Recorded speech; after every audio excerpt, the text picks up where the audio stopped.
12 preview 88 sport competitions. Tonight, Game 4 features Team USSR versus Team USA.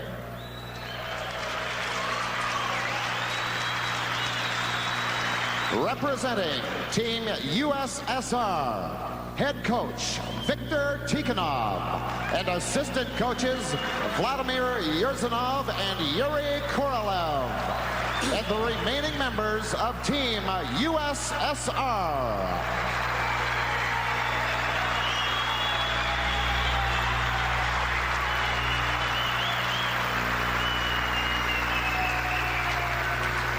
Representing Team USA, head coach Craig Patrick and assistant coaches Tim Taylor and Doug Palazzari, and the remaining members of Team USA.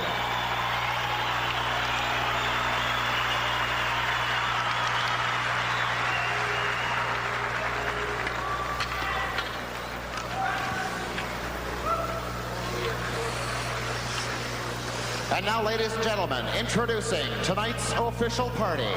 First, the 1988 Olympic Winter Games mascots. Would you please welcome Heidi and Howdy.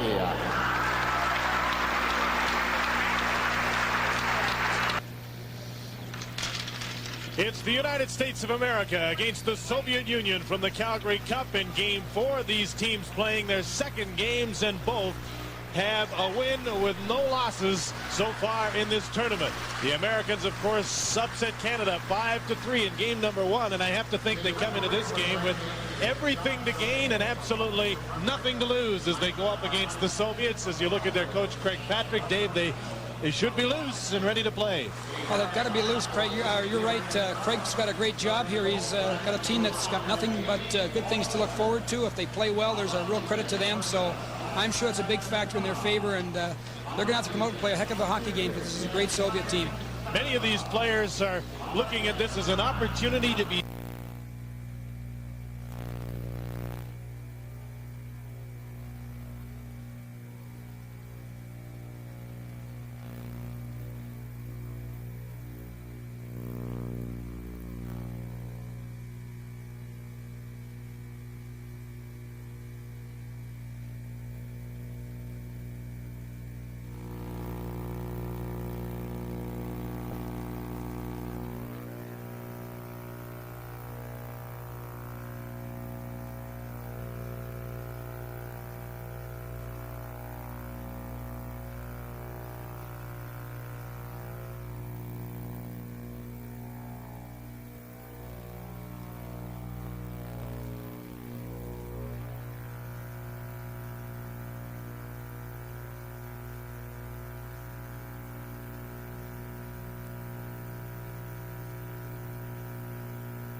the starting defensive pair.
Kurt Tallway that was pushing with Fetisov.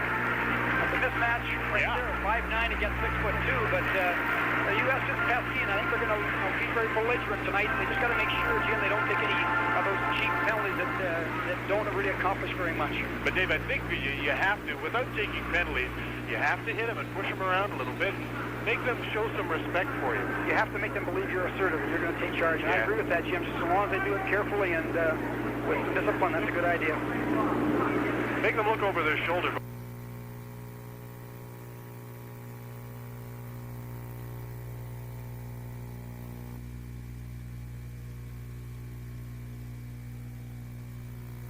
Scott Johnson is number 17, working on the boards in his own zone, trying to clear the puck.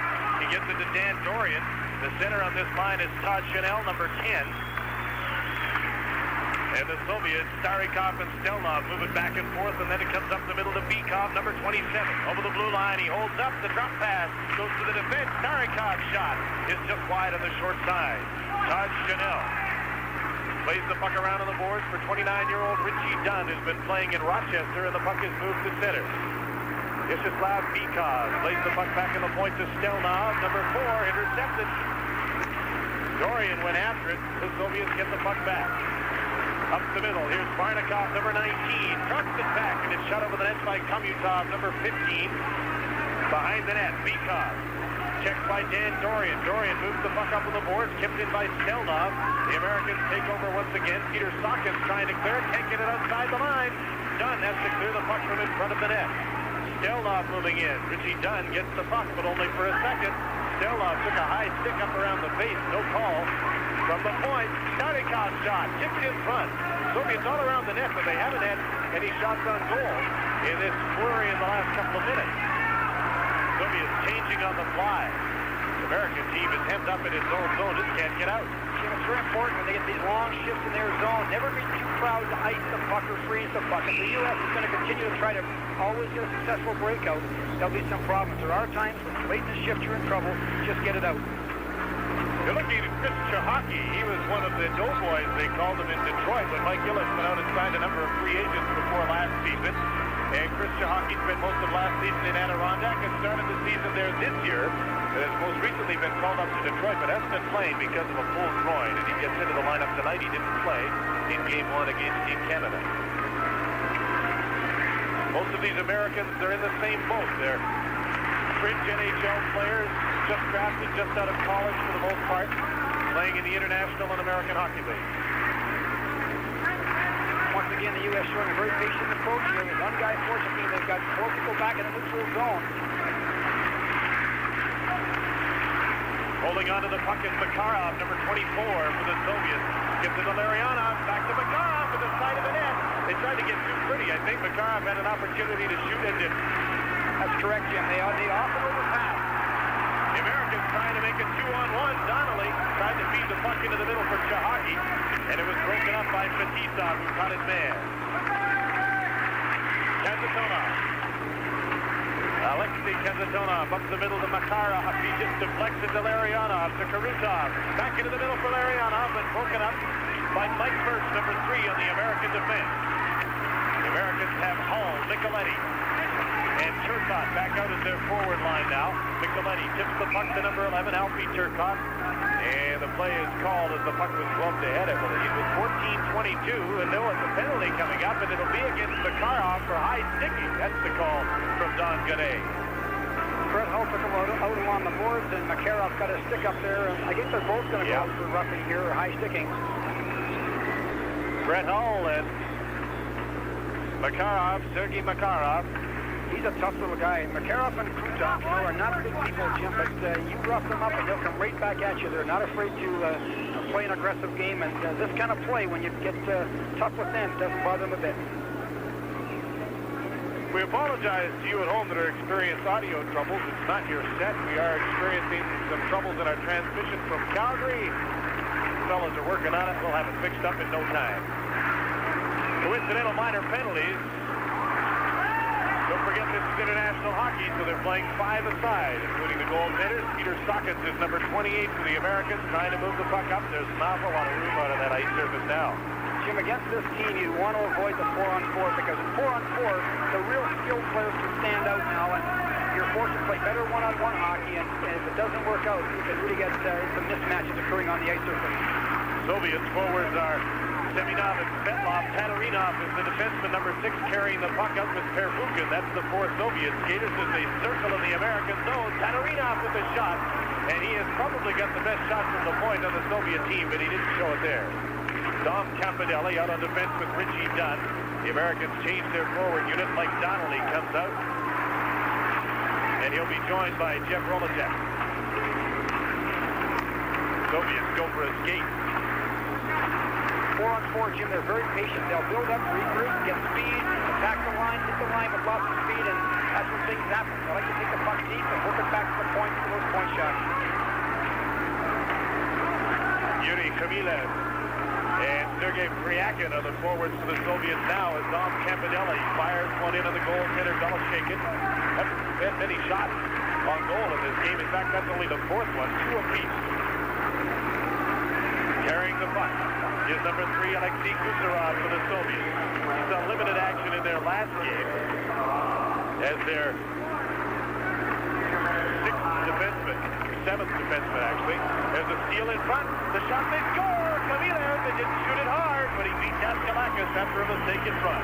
Can't afford those kind of goals, Jim. It's a simple possession situation. The guy forces the pass through a man, and it gets picked off, and it's in the net. These kind of turnovers will really hurt you. Down the hole through the legs, it looks like. Those are the kind of goals the U.S. wants to avoid. On goals, when they undress you out there and make great plays, you can accept those, but when you've got the puck in your own zone and turn it over, those kind of goals come back to haunt you. So the Soviets go up 1-0 at 7 minutes and 30 seconds of the first period. Khmylev's 2nd goal of the tournament. There's a shot by Khmutov. Daskalakis made the save and held on. Leon Daskalakis had a beautiful attitude coming into this game, and what else could he do? He said, I love the idea of playing against these guys, and my only wish is that Trechak was playing again at the other end so I could say I played in a game with him. And then he thought about it for a second and said, maybe that's not such a good idea. He's quite a kid. He's very loose and probably got the right attitude to play against the Soviet team. Because he'll get lots of work tonight, Jim. I think he was probably expecting a harder shot from Khmylev when he set himself, and Khmylev just slipped the puck through his legs. There's a pass out in front, and a shot by Vardakov on goal that Daskalakis had to make a save on. Another shot at the side of the net, and he pounces on a loose puck and gets the stop in play. 1-0. The Soviets lead with 12 minutes to go in the first period at the Labatt's Calgary Cup. Play is just underway in the American zone where it has been for most of this night. This is Bykov, number 27, poking the puck towards the corner. Richie Dunn there to pick it up. Over to Peter Sawkins, and he tries to clear it on the boards and now gets some help from Dan Dorian to move it to center. Making it a 2-on-1. Dorian takes the shot. He had Todd Chanel with him, and he banked the shot off the leg, and it didn't go to the goal. Bykov, number 27, up on the boards for Khmutov. There's Khmutov, number 15. Moving in front of the net, had Vardakov with him on the other side. In front, Daskalakis makes the save on Krutov, who was cruising through the middle. He was coming in late behind the puck, and boy, the U.S. forwards have got to be a little bit more observant than that. He sneaks in here behind and gets a quick shot away, and great save by the goalkeeper. That almost made it 2-0, Jim. It's interesting, too, the Soviets, on your breakout, they're going to pinch right down on your wingers, and they won't give you many of those easy outlet passes to the wingers. And they play a nice 2-1-2 with the centerman playing high and backing up the defenseman, and they really come down hard on those hash marks. So the U.S. is going to have to find the middle on their breakout a bit more. Larionov, Makarov, and Krutov with Kasatonov and Fetisov. The unit for the Soviets, they play pretty much 4 or 5-man units, although they'll give one defenseman a few extra shifts, mostly Fetisov, through the course of this evening. This is Larionov holding the puck, stick handle over the line, taken out of the play by Taglianetti, and Chris Chahaki moves away at center ice, number 15. Breaking for the net is Mike Donnelly. The other member of the line is Jeff Rolacek, number 14. Krutov chasing a loose puck, hacked off the boards, not outside the line. Larionov to the late man, Fetisov moves in front. Now he'll look for someone to pass it to. Right in front, Krutov didn't get a shot away, and the Americans hack the puck out to center. The They sure look for Fetisov coming late, don't they? He always comes late behind the play, goes right to the net, and he's a Paul Coffey type of defenseman, likes to attack as much as he does defend. Nearing the midway mark, first period from Calgary, 1-0. Soviets lead on Kamilev's second goal of the tournament at 7:30. There's going to be an American penalty as Kamensky was high sixth, and I think it's Micheletti or Turcotte that's going to the penalty box. Micheletti's going to get it for high sticking, and you've got to be careful because international hockey, you get that 5-minute major if you do draw blood, and Kamensky is trying right now to convince us he's bleeding out there, and you got to be very careful. Most kind of penalties don't accomplish very much, Jim. It's also interesting to notice that the U.S. is playing this kind of a patient game plan where they're trying to put four across them, but they're not holding the blue line very well. They're meeting the attack always just inside their blue line, and there's just too much territorial advantage here. They're just not quite patient enough, gentlemen. They're allowing the Soviets to get deep in the corner and dilly-dally around with the puck, and then they're watching them, and they're moving back and moving back and moving back and opening up the top of the blue line, and they're getting in trouble. Well, let's have a look now at the Soviet power play as it goes to work with Semyonov, Svetlov, and Kamensky playing up front. Svetlov, number 16, goes after the puck, holding it in the corner around that American box. Back on the point, Tatarinovich over to Первухин. Drops it off to Kamensky. From the middle, he shoots and scores! Well, that was a great shot. That was a cannon from out there, and for a shot like that, the goalkeeper hasn't got a lot of chance. He got a good wood on it, Jim. It was a heck of a shot. It's a great play as he circles behind his defenseman. And then Kamensky just drives it home. Well, they worked that 2-on-1 and just took the puck and close to the board, cut into the center ice, and there was all kinds of room down in the slot. He just walked in, teed it up, and let it go. And as you said, holy jumping, he had something on it. So it is 2-0 for the Soviet Union. An even strength goal, now a power play goal. The challenge now, Jim, is for the U.S. to kind of stick with this game plan. Like when you're playing a very laid-back game where you're going to try to play defensive and then they get up 2 quick goals on you in less than about 10 minutes here, there's a chance for your players to want to look and get it back right away. And if you do that, they'll get more on you. Yeah.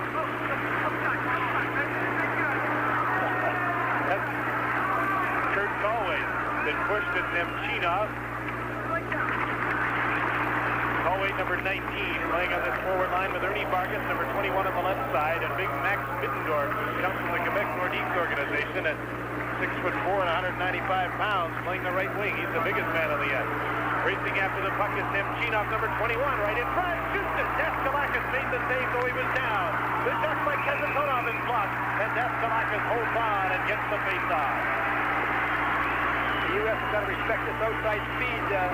I think it's Dunn gets beat up here about the red line, and the guy walks around him, and they really drive that middle lane hard, Jim, too. When the puck is wide, they always go hard. There's a sensational goaltender from the Soviet Union, Vladislav Tretiak, who's been very popular in town as he's been doing all sorts of autograph sessions in his ambassadorship here. Tanya is his wife, who's traveling with him. You know that you're getting an awful lot of respect in the Soviet Union when you get to take your wife along with you, and he's also got a friend who's an interpreter with him. It's a major bonus. The Team USA doesn't get the pop, get some jump, and shoot it in and do some forechecking. Tretiak could play goal tonight. Beloshakin hasn't had to do very much. The shots are now 11-2 in favor of the Soviets. They lead this game 2-0. Starikov moves the puck ahead. This is Khomutov into the middle for the late man. Bykov at the side of the net trying to make a pretty play once again. And Starikov missed it at the side of the goal. Semyonov and Первухин drew assists on Kamensky's power play goal at 10:20. That was the 2-0 goal.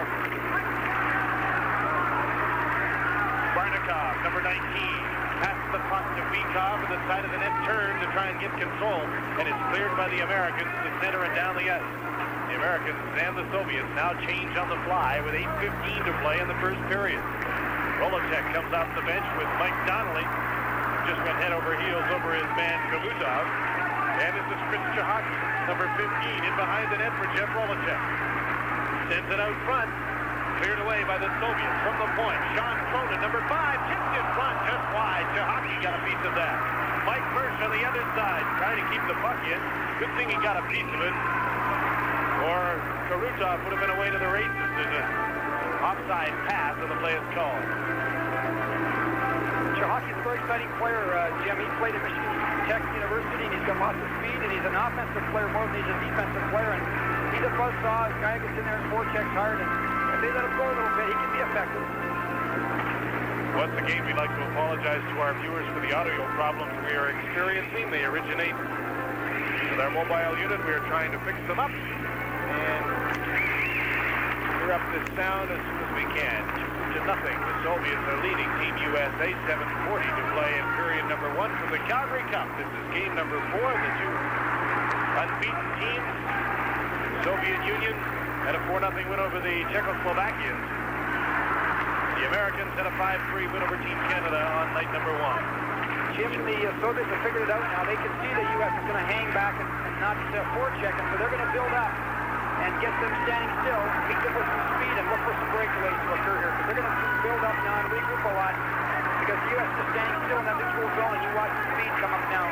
Send a man flying in behind them. Let's see how that works. This is the line to do it. There's the drop pass. Makarov to Larionov. Moves in, passes it on. Krutov, he scores! What a pretty goal. It's a great shot, Jimmy. They use the top part of that offensive zone so well. A little drop pass. He walked in. All the coverage has gone deep. He snaps it upstairs. A great snapshot, too. He didn't slap it. Snapped it upstairs, and a great shot. That's like picking the corners on those pieces of plywood that you cut the corners on for practice. He just put that in beautifully, didn't he, Krutov? Yeah, the U.S. doesn't hold that blue line better than they are. Like the 4 across is great. You got to defend the attack and meet it outside your blue line. If they don't, you're wasting your time playing 4 across. You might as well forecheck and go for it. Micheletti put that pass through the crease. There's going to be a penalty. It'll be against the Soviet Union, Первухин. And so Team USA will go to the power play, and they need one here at the Labatt Calgary Cup. The penalty is on Первухin, who chipped Brett Hull in front of the net. So Team USA will go on a power play. They've been outshot 12-3. They've been outscored 3-0. Not very much positives happened to them here tonight. Campanelli gets the puck in behind the net. Trying to center it was Alfie Turcotte. Taking over is Svetlov now for the Soviet Union, number 16. He's out with Semyonov killing the penalty. American power play features Brett Hull. Bobby's son playing the right side. Pat Micheletti is number 8. Alfie Turcotte, former Montreal Canadian, now property of the Edmonton Oilers. Number 11 is the center. They'll play Dan Dorian, number 18, and Dominique Campanelli, number 4, on the points. I would suggest the Soviets are going to try to really put some pressure on this power play and not give the U.S. a lot of time to make things happen. Look for the quick counterattack, because they have no respect right now for the U.S. Leading 3-0, the Soviets are going to go for it. And it's only Semyonov. Got around Micheletti, couldn't clear the puck, so Micheletti to Hull. Back in the corner now for Turcotte, number 11. Checked from behind by Semyonov and knocked down. Brett Hull. Back to the point. Campanelli to Micheletti. Moves in with some room right in front. Shot wide, and Brett Hull got a piece of that. Shot it wide. There's a shot by Tatarinos. Knocked down Dan Dorian, and Tatarinos is going to get a penalty. He's getting a double penalty. He's getting 2 minutes for crossing in front, and then he'll get 2 minutes for charging or elbowing in the corner. You're going to see him get a 4-minute minor. Jim, we talked about him in the last game, and you mentioned several times, and you were correct. He likes to play a very aggressive game, and he's just right now. He's playing very aggressively. He took a good cross check in front there, and then ran a guy in the corner with an elbow. You don't see that often with Soviet teams, but this guy, you see it all the time. He just likes to play like that. He was an all-star at the World Junior Tournament on defense in Hamilton last season. There's the shot he gave Dan Dorian, a good one. Gentlemen, he's no bigger than half a minute either. He's not, 170 pounds? You're right, he's not huge. He's not huge height-wise, however, but I think he's got some weight. He's got that great aggressive nature, which is a good thing to see.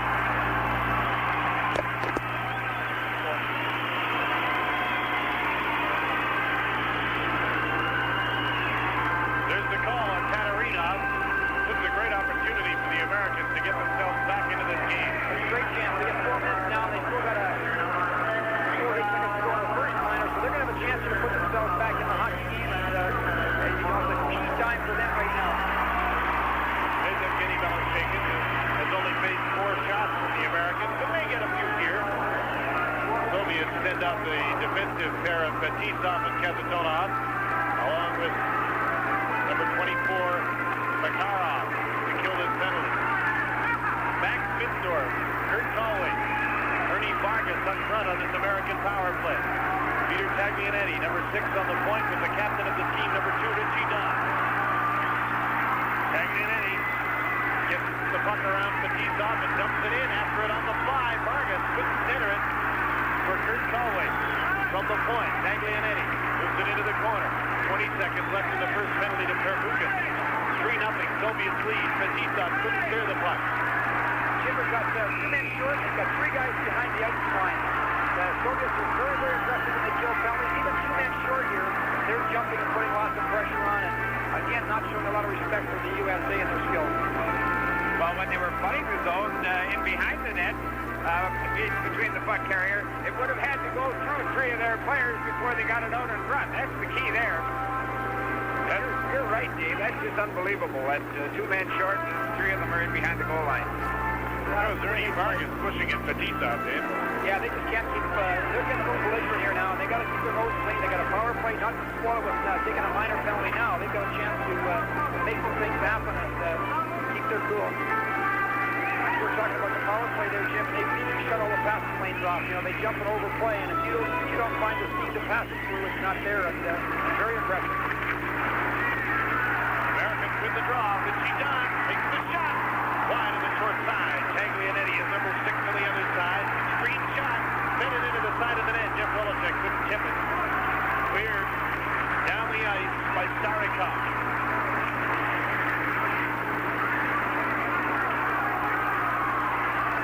Taglianetti.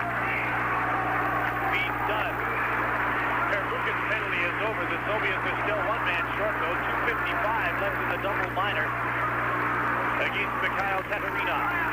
There's the pass for Chahaki. Hit his skate. 2-on-2. This is Bykov with Kamutov. Back pass, and a nice one it was. And Daskalakis got a piece of the shot. Kamutov. Man short, Jim. They always counter-attack. Now the Americans will try and move on quickly. Donnelly's on the fly through the middle, carrying the puck. It's Andorian, number 18. Stops at the blue line, feeds it in front. Lucky bounce. Backhand shot over the net by Chahaki. This Calgary crowd is really getting behind the Americans. They've had a couple of opportunities in the power play. That's their best one, and Chahaki just shot it over top of the net. Just over 2 minutes left to go in the double minor against the Soviets as Andorian winds it up. Dorian with Turcotte out front. Feeds it around on the boards, and the Soviets get a chance to clear the puck. Brett Hall skating back. Daskalakis played the puck to Turcotte. Tried to get around Khmylev, and he is just able to clear the puck to center. Nemchinov lost the puck. Here's Brett Hall, number 9. Into traffic. Back pass to the point. And Dorian, number 18, shoots it.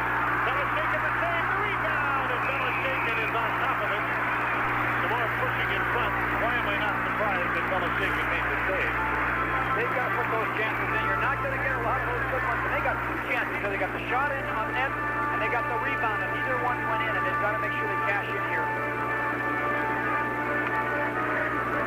Prior to that, Chahaki had a heck of an opportunity to at least get the shot in the net. He put it over top by at least 2 feet. He's got to at least hit the goaltender.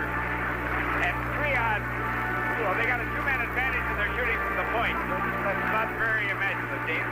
No, they're not. Their power play is really struggling. And again, the Soviets put lots of pressure on us. You've got good skills, Howie. You just can't play the power play against them. Minute 25 seconds left in the Soviet penalty to Tatarinovich. 3 minutes left in the first period. 3-0 the Soviets lead on goals by Krutov, Kamensky, and Khmylev. Alfie Turcotte, number 11, chasing the puck, rubbed out along the boards by Kazantonov. Fetисov, number 2, back after the puck. Semyonov is number 30, and he'll just leave the puck to the defenseman Kazantonov.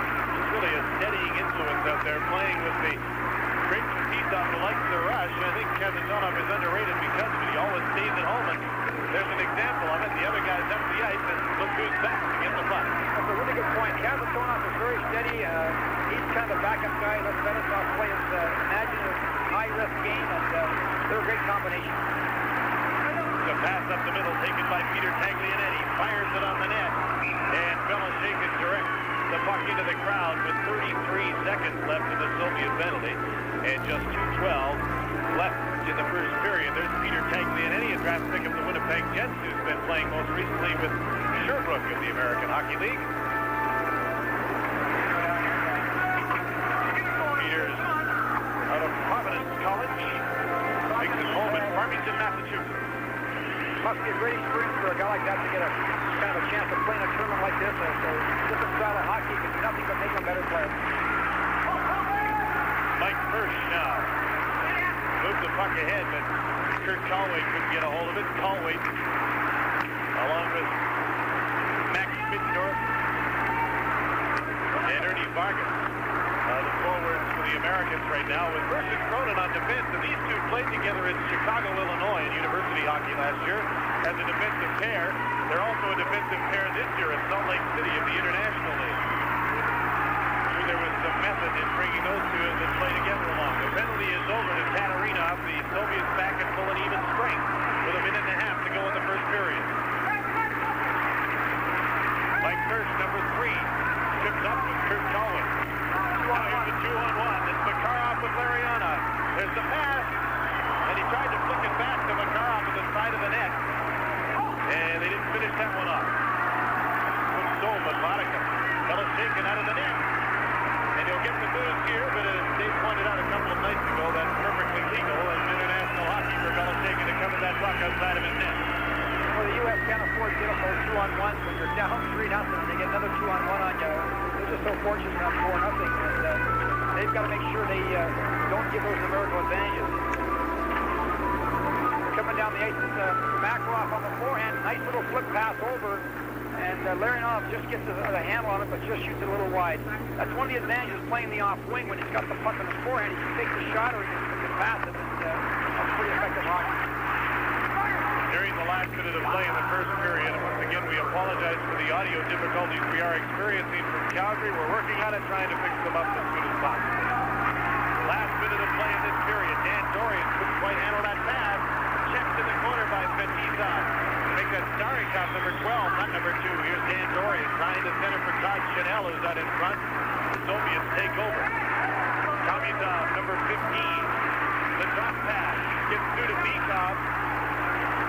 After Vardakov put it to him, but he couldn't control it. Stельнов moves the puck ahead.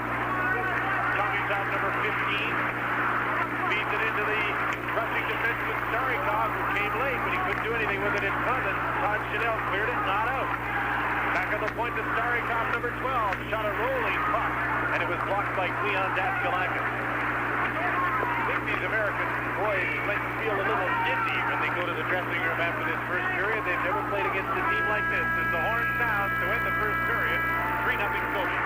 Yeah, they look very tired. The U.S. The last couple of shifts had no jump to their legs, and if they keep wandering like they are in their own defensive zone, they're going to have a long night because they're not playing any kind of a system in there. And again, a team thrown together this quickly, it's very, very difficult for these players to work with a team that moves the puck as quickly as the Soviets do. The most impressive thing in the period is psyching up their goaltenders, and we've psyched up our broadcasters upstairs. Here's Jim, Howie, and Dave. All right, Jim, the referee in this hockey game is done. Good day from Moncton, New Brunswick. The goaltenders are Beloshakin for the Soviet Union, Daskalakis for Team USA. Then we're going to ask you this question about Brett Hull as this period comes under just before this starts. He is a dual citizen, Canadian and American. And I wonder if it was ever, people have talked about him, especially when he scored 3 goals against Team Canada the other night, whether he could have been on Team Canada. Was there ever any consideration of bringing him to your program? When he was playing college hockey at Minnesota Duluth, we did scout him and watch him play, but at that point in time, and I still believe it's true, his skating skills maybe aren't at the level you got to be able to play consistent international hockey. I like the way he shoots and thinks, but we just thought his skating wasn't there. And then, of course, after that year was over, he went and played with the USA team in Moscow, and so now he can no longer play for a Canadian team. Brett Hull is on the ice with Pat Michelini and Alfie Turcotte to start the second period for Team USA. We apologize. We're still trying to fix our audio problems from Calgary. Please bear with us. The Americans chase the puck right out in front. There's the shot blocked by Beloshakin as Richie Dunn tried to flip it in over top of him. Soviets got careless down deep, and the U.S. put the puck out behind the edge line, quick pass, quick shot, and Beloshenko moves out incredibly quick. I suppose that may be the only hope now for Team USA is that the Soviet Union does get a little careless here with a 3-goal lead and think that this one is in the bag. That's a good comment, Jim, and it often does happen. I'd like to remind all the fans watching this also that when the Soviet players pass the puck, 9 times out of 10, whether it need be or not, the first 10 or 15 feet is in the air. The control that they display in passing the puck and getting it in the air is amazing to me. He taught us when I was with the Toronto Maple Leafs that every pass you make should be in the air. Make it in the air. Learn to make it in the air. Soviets, I think, follow that rule. Beloshenko and Bykov facing off. Beloshenko won the draw, and it was knocked into the corner. The Soviets take over, and here's Bykov, number 27. He's got a man wide open, and that pass was just tipped before it got through to Kamutov. Richie Dunn, latest season here in Calgary with the Flames. A couple of years back, has over 400 games NHL experience. He's on defense. There's the pass to Vardakov, and he shot it for the far corner and missed. Chasing the puck back in his own zone is number 4, Stельнов. Igor Stельnov. Stopped by Chris Chahaki. Chahaki and Stельnov go to the board. Ernie Vargas trying to come up with the puck. Jim, the U.S. is forcing a lot more aggressively now, sending in 2 or 3 people and trying to get the goal back in the hockey game. Stельnov, centering pass, poked away by Dominique Campanelli. Out of Boston College, Campanelli passing the puck up on the board. Colway couldn't take it there, but the Americans do gain possession. Ernie Vargas dumped the puck in, number 21. Beloshenko clears the puck for Kamensky, number 13. Off the board for Pierwukin. His pass up the middle to Semyonov. Has a man coming late. There's the shot. They score! A great lead pass to Semyonov, and then a little quick back pass to his winger coming in behind Semyonov and Svetlov, and the next. Great quick release in the shot too, Jim. They don't waste much time. They get a real quick release, and they're accurate shooters, and that's a nice goal. Nice little back pass right here. No one picks up Svetlov in behind, and it's in. The other man on the other side, Kamensky, was open as well if they got it that way. He was coming in on the left wing over. He was wide open. He had 2 options right there. And it's pretty important that forwards are a little more active on their back and picking up the people behind the first wave of the attack. One thing about the Soviets, when they have those options, they always use one of them. You very seldom see that guy waste a shot. Take a shot at the goalie. He'll always pass it off, but more often than not. That's true. The goaltenders got to remember that. We're playing against the Soviet team in situations where you would expect a shot off and he'll pass. And so it is 4-0 for the Soviet Union, leading the Americans. Tatarinovich is number 6. He passes it back, and that creates a 2-on-2 as Chanel takes over. Back to Scott Johnson. His pass for Campanelli, and the great skater Svetlov came back to take away that opportunity as the pass came into the middle. Tatarinovich, long shot. Daskalakis the save. Taglianetti for Dom Campanelli. Semyonov and Pierwukin assist on Svetlov's goal to make it 4-0.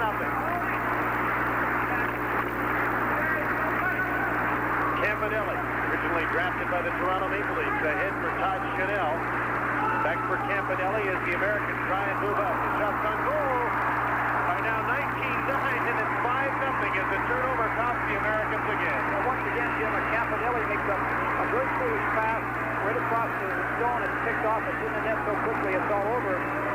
Twice now the U.S. has the puck in good control, turned it over, and both times the Soviets scored. You just can't afford those kind of turnovers in your own zone.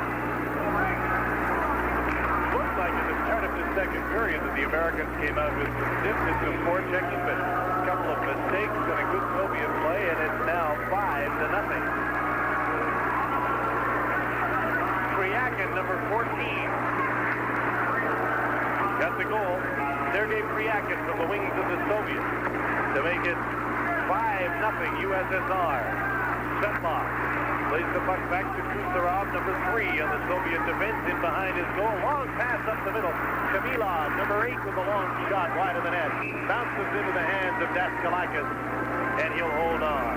5-0. The Soviets lead the Americans from the Labatt Calgary Cup.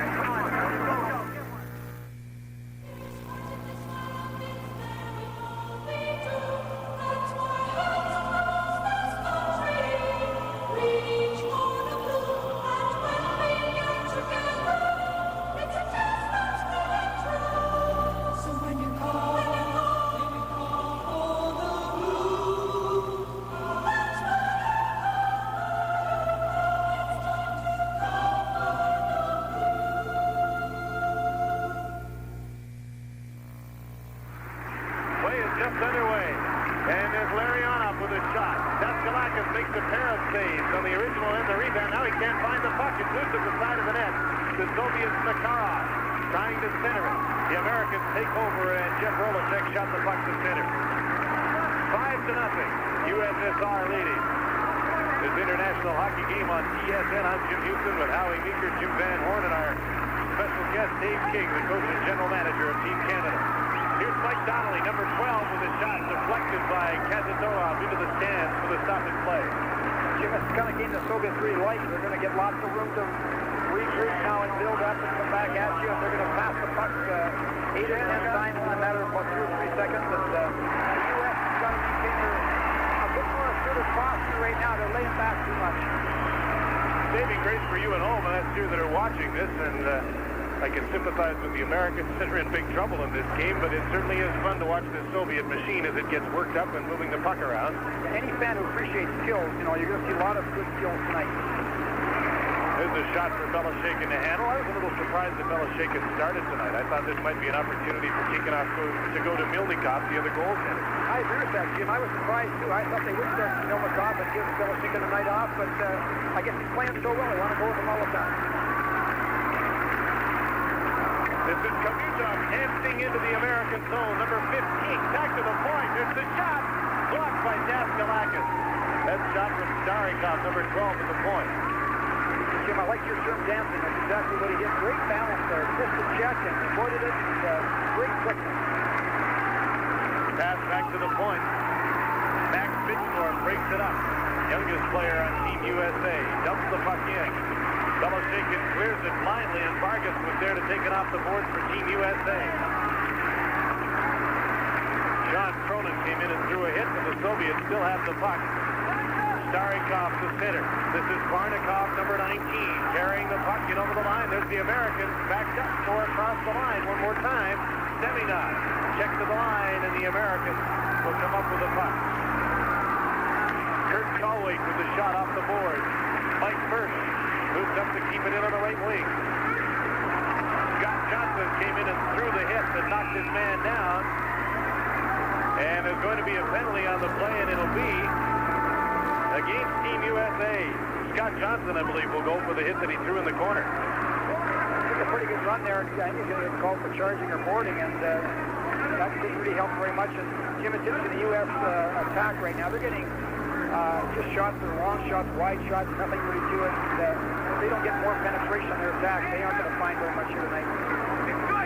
Johnson didn't realize until just a second ago that he had been called for a penalty. So the Soviet Union will go on the power play. Here's the hit by Johnson, who comes in late, and he hit Pierwukhin and decked him, knocked him into the board.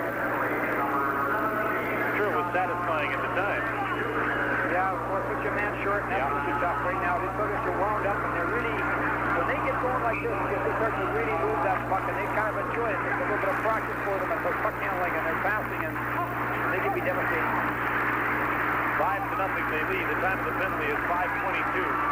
Here's a 2-on-1 for the Americans, right in front by First.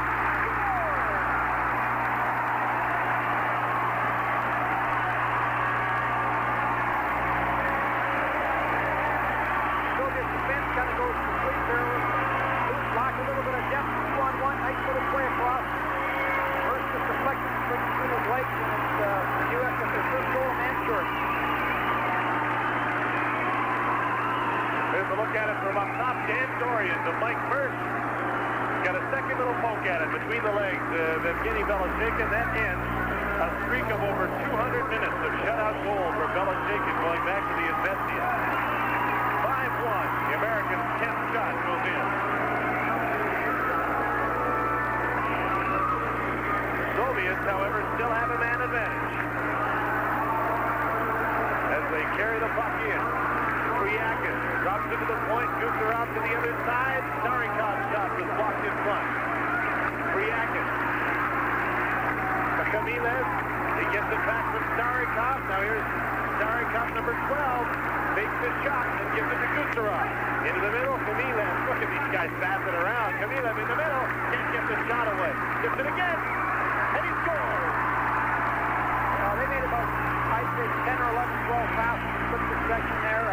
They one-touch to the puck. The man adjusts to the puck. They one touch it away right away. They always find the open man. They're always one pass ahead of their power play. It was an important skill.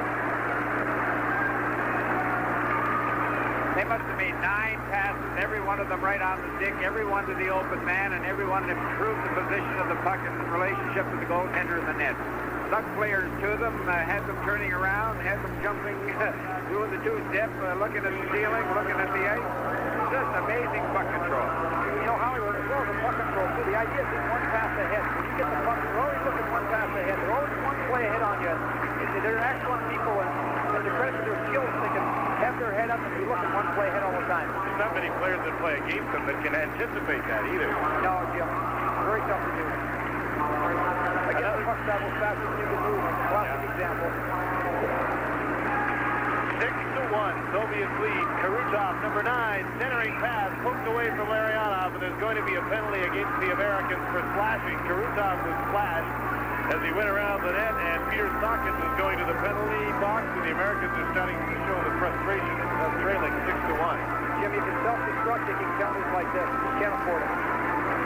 Sawkins goes for slashing, and the Soviet Union with a 6-1 lead will go on the power play, and they'll leave the KLM line of Krutov, Makarov, and Larionov on the ice. There's Peter Sawkins, the Los Angeles draft pick, Craig Patrick's team out of Yale. Patrick looks a little bit concerned. Kamilev from Pryakin and Starikov, the last Soviet goal, that made it 6-1 at 6:24. Fetisov winds up in his own zone. I'm sure he'd like to get in on the scoring. He hasn't been in on it yet. Krutov, number 9. Back to Makarov, number 24. Larionov out in front. Back on the other point is Kazatona, number 7. Around the Americans, 4-man box. There's the pass to Krutov. And watch him just move it around.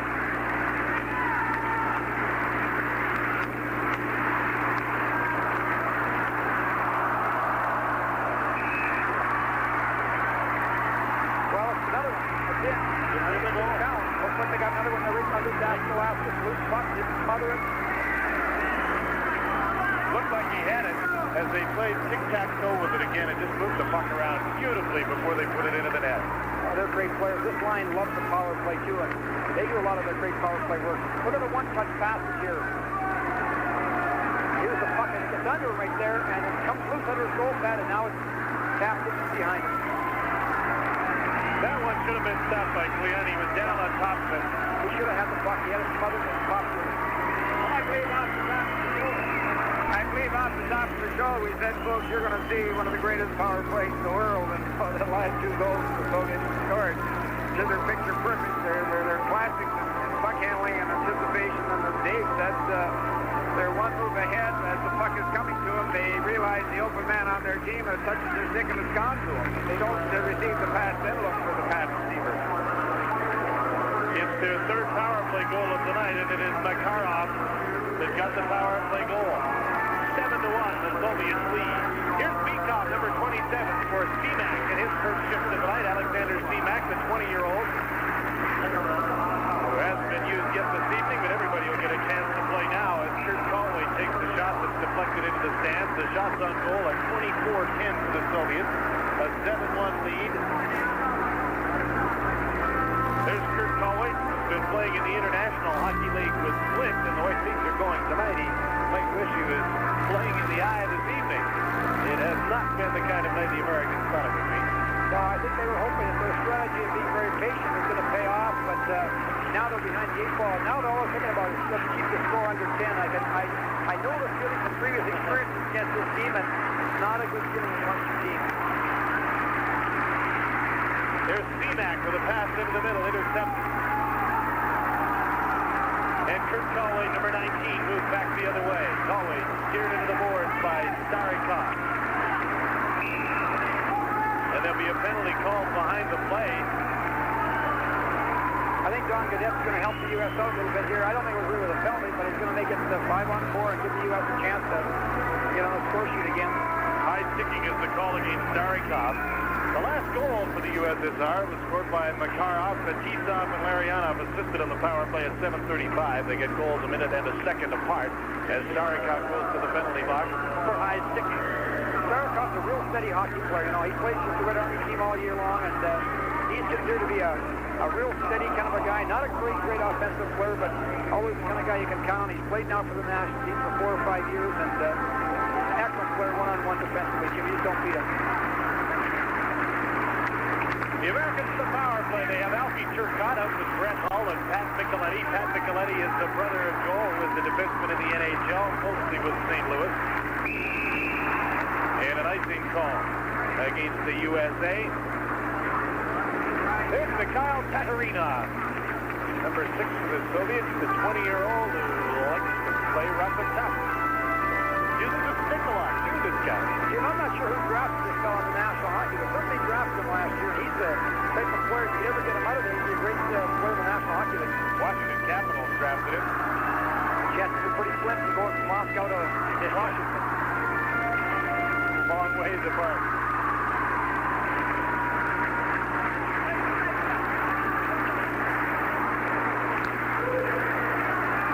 Beloshaken out of his net, and now that's Tatarinovich. Didn't hesitate to get his stick in there, and everybody mixes it up. Tatarinovich wants to fight. Semionov is fighting with Taglianetti. This is unusual for international hockey, but we've got one fight down in the corner. Taglianetti and Semionov are wrestling down to the ice. And Mikhail Tatarinovich really wanted to go. Richie Dess is going to accommodate him. We're not done. It's Alfie Turcotte. He's a tough kid. He wants to go here, and I think the U.S. is losing their school a little bit. They got to settle down a little bit. This is not the kind of way you're going to play against them. Here's how it started with Pat Micheletti on Beloshaken. He kind of bumped the goalie, but Semionov comes in and takes objection to that, gets the stick up, and all of a sudden we got a war going on in the corner there. This won't bother the Soviets, Jim, at all. Like they can play the tough game. They can take this kind of stuff, and you know this used to work in the old days, but you won't knock them around now and get them off their game. Tell you what, I don't think I'd want to clear the benches with those guys. They're some big boys. We take for granted that they're not big and tough because they don't play that kind of game in terms of fisticuffs. But I dare say if you wanted to invite them to the dance, so to speak, they'd accommodate. They'd arrive and they'd dance pretty well with you, I'm sure, Jim. And now what's going to happen, as you tell me, is here we're going to get probably a 3-on-3 where they got lots of ice to work with, and you're going to pay the price because you just can't play these guys in a big rink with only 3 people. Now, shouldn't the two that fought, Taglianetti and Semionov, be ejected from this game? Well, I'm assuming he's going to reject it from the hockey game, and maybe he's not. He might just give him a 4-and-4, but if he gives him the majors, they're out of the hockey game. The majors are fighting. The water bottle just thrown down to Cleon Davikalakis. It almost looked, and I think maybe some of the Soviets thought it was being thrown on their bench, but it just went by to the goaltender. As you look at Mikhail Tatarinovich. And there's Victor Tikhonov holding court. They will be telling their players to keep going now and not to get the ball, that kind of stuff. He likes lots of discipline with his team and doesn't like that kind of stuff to happen very much. Do they coach much by committee on that team? We were talking about this the other night. I know that Tikhonov has quite an entourage of coaches that he has with him, but is he the main man? He's the main guy. He makes most of the big decisions, and he gets some help from Rezanov and the other fellow, Korolev, but basically Tikhonov's the guy who runs the show, and he's a real tough taskmaster, I'll tell you. He really makes these guys work. There's Craig Patrick, his team down 7-1. They're showing on the clock right now. 4 minutes against Tatarinovich. Semionov with 2 minutes. And 4 minutes against Peter Taglianetti. So the Soviets. And a 2-minute penalty against Alfie Turcotte. This is going to come out even. Yes, it is. That's right. 8:57. Time of the penalties. For the Soviet Union, Tatarinovich gets 2 for high sticking, 2 for roughing. And Semionov gets 2 minutes for roughing. For the United States, it's Taglianetti getting 2 minutes for roughing. And Alfie Turcotte 2 minutes for roughing. So with the penalty still in effect to Starikov, the Americans will still enjoy a man advantage. something I think that the players might have been ejected out of the hockey game, because basically that was really, I would say, fighting. Yeah, they pretty close. They were throwing punches. Oftentimes the referees, especially North American referees, they get the 4-4. If that was just during a European game with European officials, they're both tossed out. Even up, 6 minutes apiece. At 8:57. Greg Patrick must be very worried right now. I mean, 7-1, there's a lot of hockey to go. He's got more than half a game to go. And these are the kind of games Jimmy starts to look at that clock and almost request you to play straight time. Yeah, that's exactly it. Let's get out of here.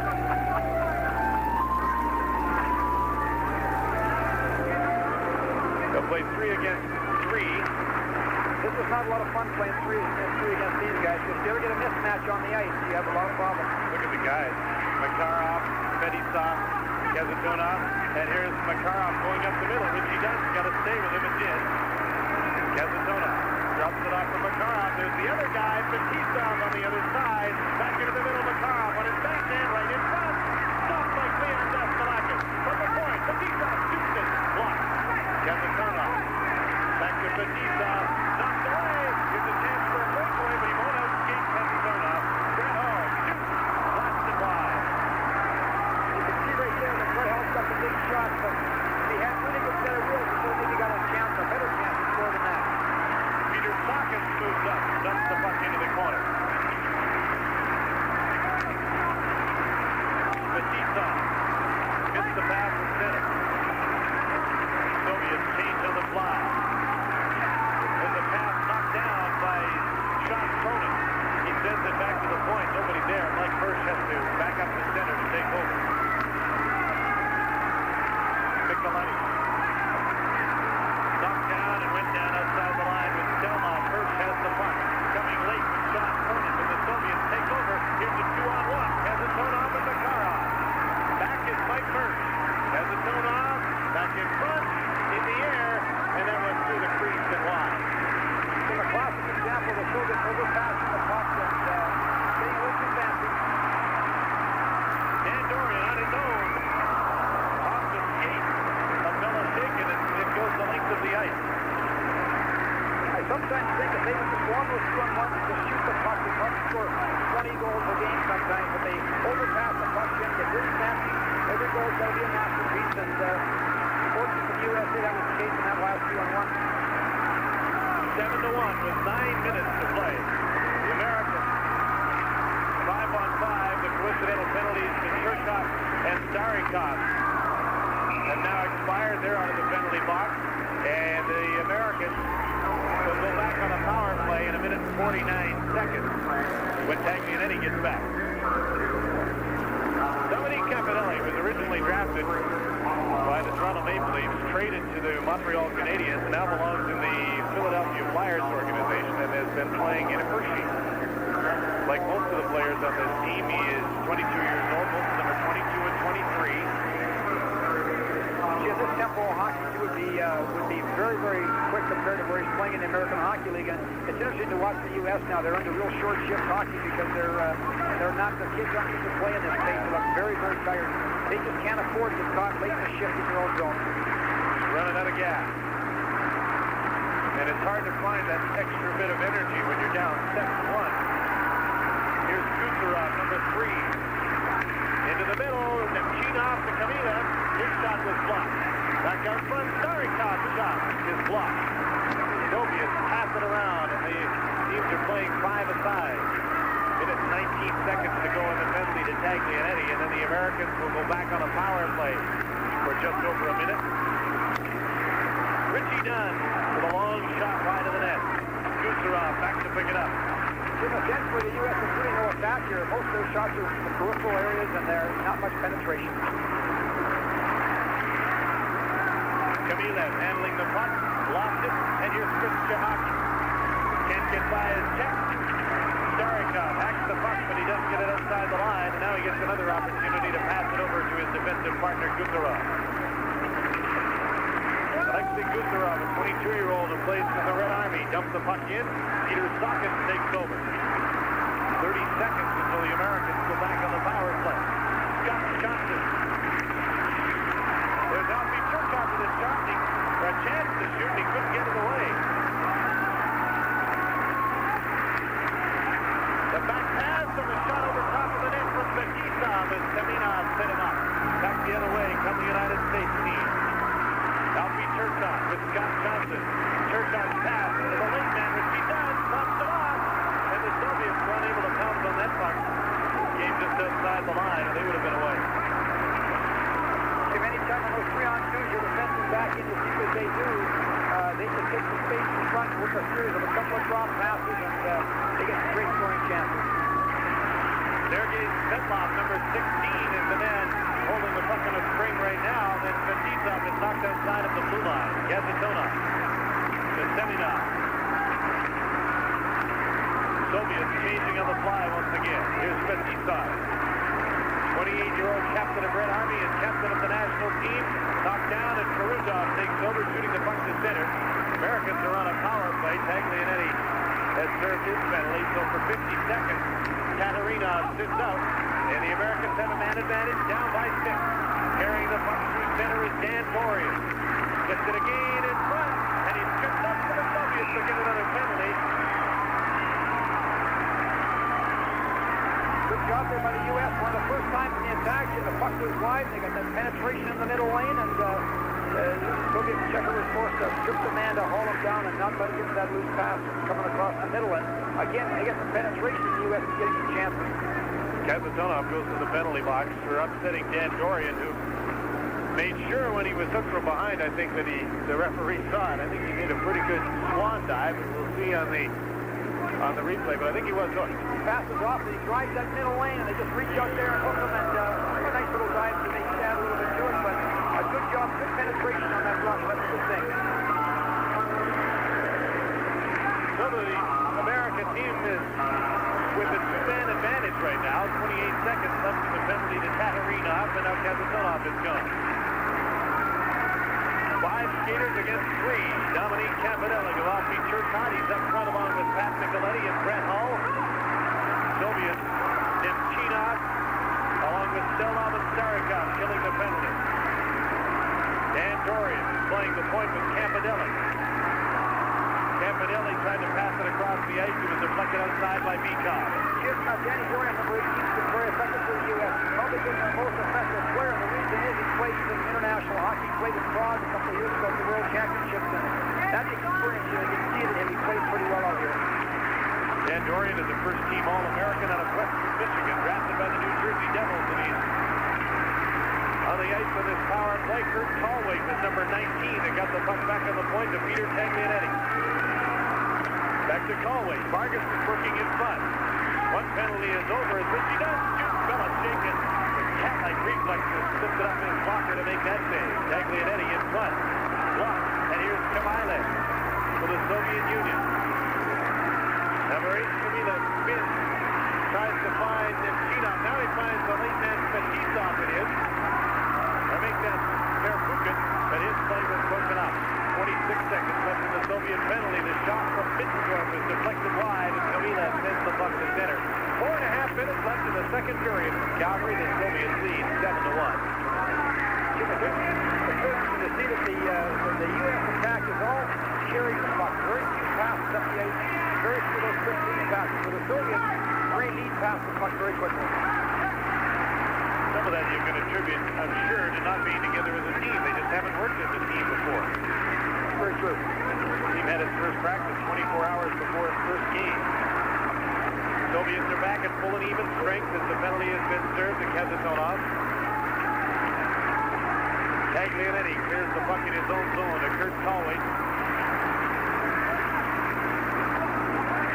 Tatarinovs back on the ice. We'll keep an eye on him because I'm sure some of the Americans took his number. Puck is knocked to center by the Soviets. Mike Murphy touches the puck and it's an icing call against the Soviets. 3:30 to play in period number 2 on TSN. You're watching the Calgary Cup. With the Labatt's Calgary Cup on TSN, I'm Jim Houston along with Dave King, Howie Meeker, and Jim Van Horn from the Olympic Sæddeldoum in Calgary. Game 4 in this series, and it looks like the Soviets will go unbeaten after their second game. They're ahead 7-1, albeit in the second period.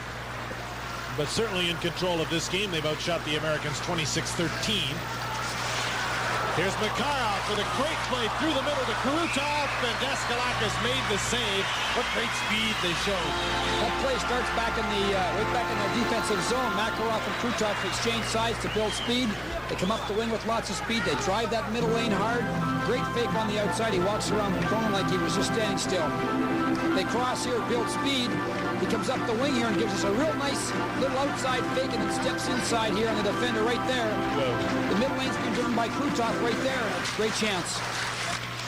Shot off the faceoff is blocked by Cleon Deskalakis in the American goal. Here's Mike Donnelly trying to send Chahaki away down the right side. He's checked, and there's a penalty coming up behind the play. It's a slashing call, and I'm sure it came well back of the play. Two players were coming up the ice, and I believe it's Mike Mersch that's going to go for slashing. See, those kind of penalties are just unforgivable in a game like this, because you're down 7-1 and you're on the verge of being embarrassed here, and this fellow takes a slashing penalty behind the play. It doesn't do a lot of good. It's hard, though, Jim. I mean, I feel for the players, too. The frustration levels get pretty high, and people can lose it once in a while, but you just can't do that because you're just penalizing your team. You might feel pretty good about it, but your team doesn't. Another power play for the Soviet Union. They've scored 3 times with a man advantage tonight, and they've only had 4 opportunities. Nick Krutov will just go for a skate out at center to get organized here as they'll go back and build, as you pointed out earlier, against that 4-man wall that's across the blue line. Here's the open man. Fetisov shoots and scores. Oh, unbelievably beautiful. Cat and mouse game. Folks, watch this. I can't believe it. That's an excellent goal. Once again, a power play. Nice little soft pass by Larianov, you know, with Fettisov coming in behind, and no one picked him up. The forward on that side wasn't aware he was coming in late. Watch the soft little pass. 17 chases across here, doing somebody else's job, and Fettisov walks in and just cranks it right down in the lower left corner. Excellent shot. The goaltender, no chance of a shot like that from that range.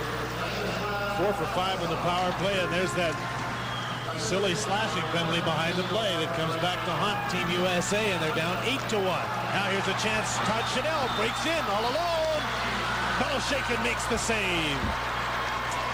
Chanel showed good speed to get away and get the breakaway, but the great young goalie made the stop. He showed some great speed in that. Once again, the Soviets sometimes, you know, they get that defenseman up in tight, and they lack a little depth, and that quick lead pass there really sprung them, and they got a good chance on goal.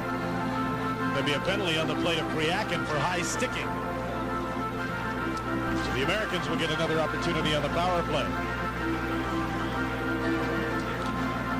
Here comes the play now, and Chanel gets a step on him, and he shows some good speed here, sets a good wall between the checker right there, cuts in. Nice little deke. Excellent save by the goaltender Beloshakin, and a little after that, Pryakin gets a high sticking penalty in behind the net. I think Beloshakin read the deke there because the USA player had the puck out in front of him. He couldn't do anything else but take it to his backhand, and he was pushing off that left leg before the puck went to his backhand. Great move. I wonder if he automatically reads deke in practice. None of the guys that are coming in on him shoot. Always looking for the deke, maybe. The Americans are 0 for 5 with a man advantage. Yeah, the power play against the Soviets is always, I've never seen many teams have very good percentage power plays against the Soviets. They're very aggressive, they check hard, and they're excellent players. This is Semak, who played with the national junior team last year, Jim and Hamilton. Another tough customer, too, and an excellent young prospect. Some people think he is the best young player in the Soviet Union right now at 20 years old. I would think by next year, by the Olympic year, he'll be in the starting lineup on a regular basis, Jim. Right now he's being spotted a little bit, but he'll be there next year. 8-1 is the score. The Soviets lead, and the Americans are on a power play with Pryakin up for high sticking. Here's Brett Hull, overskated the puck, puts it back to the point. Taglianetti dumps the puck to the end boards. Alfie Turcotte trying to shovel it out front. It hopped up in the air, and Beloshakin, with some dramatics, made the catch in the play. I spoke with Tretiak today about Beloshakin, and we had a very interesting conversation, and you know, we asked him what advice he would give Beloshakin. He said, look, the only advice I ever give him is to develop his own game and to keep his concentration and work hard. And he's got good quickness. He's got great balance on skates. And Tretiak has spent a lot of time with Beloshinkin and is one of the reasons why he's so confident. Shot was deflected up off the glass. Kept in at the point by Richie Dunn. Micheletti couldn't center. Richie Dunn stops the puck in the right point, blasts it into a crowd. Beloshinkin made a save. The rebound off the post by Alpi Turcotte. Backhander went off the post. When things are going bad, you never get a break.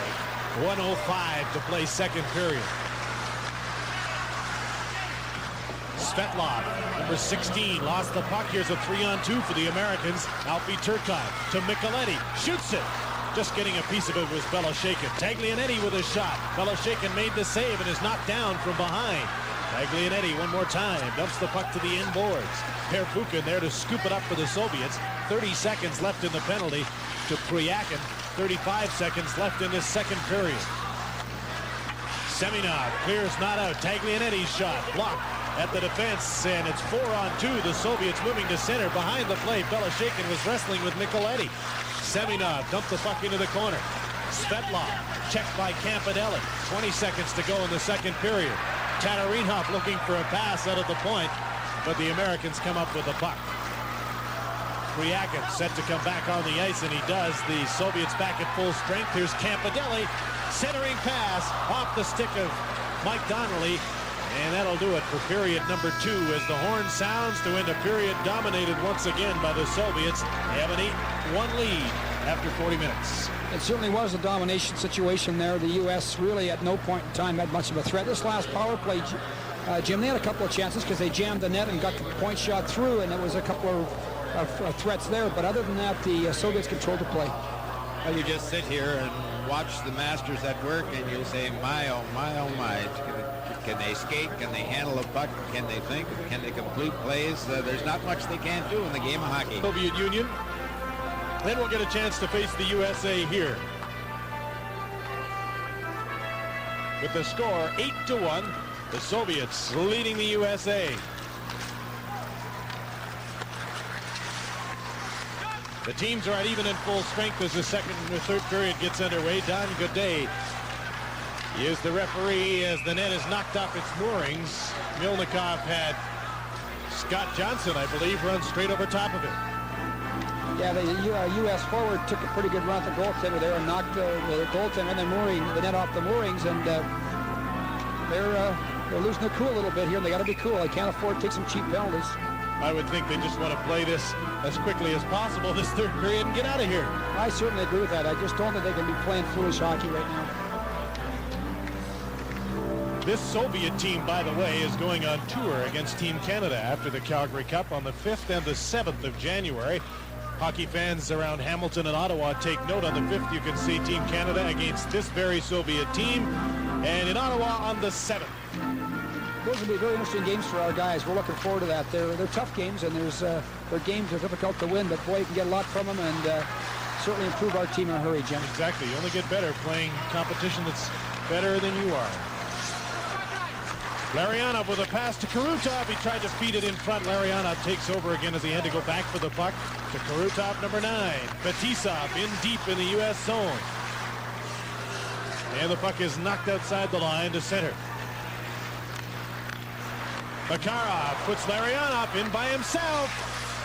Blocked by Cleon Daskalakis as he stretched out and made the save. Pass back to Kazatona at the side of the net. Makarov sends it back to the point, and it's knocked outside the line by the Americans. Todd Chanel swept at the puck and got it out to center.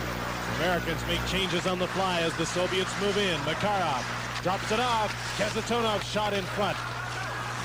On the fly, and there was Kamensky, but he was checked. Kamensky after the puck. Now here's Semyonov, number 30, with the long shot deflected by Campanelli. And Peter Taglianetti takes over for Team USA. Long pass to Max Middendorf.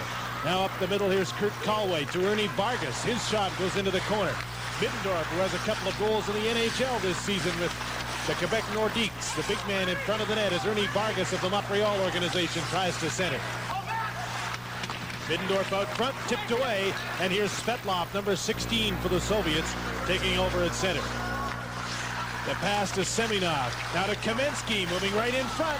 Swept in front of the goal and made the save. Well, that's what I mean about five-man units playing together. Those guys make passes that they seem to automatically know where the other player is. Yeah, your point's well taken, Jim. It allows these guys to play a very instinctive game and make a lot of passes that almost appear to be blind passes, but because they play together all season long, they almost know a man's going to arrive and be there. Here's Semak, number 18, stopped by Cleon Daskalakis, who's made a couple of good saves to start this third period.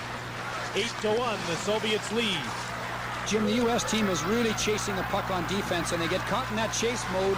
That's going to cause them a lot of problems. You can't start chasing the puck. You got to make sure you let somebody else do the job. You just can't have 2 or 3 people doing one person's job, and it's happening right now. There's a shot that didn't get through to Mylnikov, who's the new goaltender for the Soviets. Alfie Turcotte is number 11, has a man in front, spins to try and get away from his man Starikov. The centering pass was knocked away by the goalie, and then the defense clears the puck to center. Here's a 2-on-1. It's Semak with Homutov. Semak faked the shot. Homutov tried to backhand it towards the goal, and he couldn't control it nor get a good shot away. When they go to the bench, I know for sure that Semak will be talking to Homutov about putting the puck back so he could get one-time the puck. As he opened up there with a stick back, Jim ready to one-time the puck, and the pass was off his front foot too far, and normally they want the puck in a certain place. TSN will continue to originate from Calgary in the very near future after the Calgary Cup. We'll be bringing you action from the 1986 Dinosaur Classic. Basketball action with Peter Watson, Jack Donahue on TSN starting Sunday, January 3rd at 7:30 Eastern Time. Here in Calgary at the Calgary Cup with the Soviets leading 8-1. Coincidental minor penalties have been handed out. That is Bykov that has gone to the penalty box along with Dan Dorian, or Pat Micheletti make that, of Team USA. Slashing the call on Micheletti and on Bykov. Coincidental minors. Khmylev breaking through the middle, got a shot that was blocked by Cleon Daskalakis. Lots of room to skate. One more time for the Soviet players. Taterinov, number 6, takes over to Gusarov, number 3. Now winding up and starting out of his own zone is number 14, Pryakin from the Soviet wings. He drops it off. It comes through to Taterinov. Feeds it to the open side. Gusarov feeds the streaking Khmylev, and he can't hit him in front of the net. Jim, if you're not away from the puck against these people, they'll really burn you. In the U.S. right now, they're all playing like they're playing little tunnels out there, and they have not very much idea what's happening away from the puck. They're all kind of concentrating only on the puck. And that's the first way you defeat yourself. All of a sudden, the guy arrives at the goal mouth, and it's a little tap in, and it's in the net. And you've got to make sure that you're doing the job away from the puck, and they've lost their concentration a little bit. That's Yuri Khmylev of the Soviet wings, a 22-year-old. This entire line, as we pointed out the other night, is from the Soviet wings. I wonder if this unit will be with the team come World Championship time. Jim, I don't think they will. I think that this unit's just getting a chance to play here, and in Izvestia this year, I think that maybe Nemchinov might be able to stay with the team, but the other two, Pryakin and Taterinov, might be, I think, moved down. Still a couple of pretty good players that have been scratched from this tournament. Yashin comes to mind. Karin hasn't played. I'm surprised that Karin hasn't played because he's really a good young player with great speed, and he's probably a better player than the other 3 guys from the Soviet wings that are playing. 35 seconds left in the coincidental minor penalties as Peter Taglianetti chases the puck down into the Soviet zone.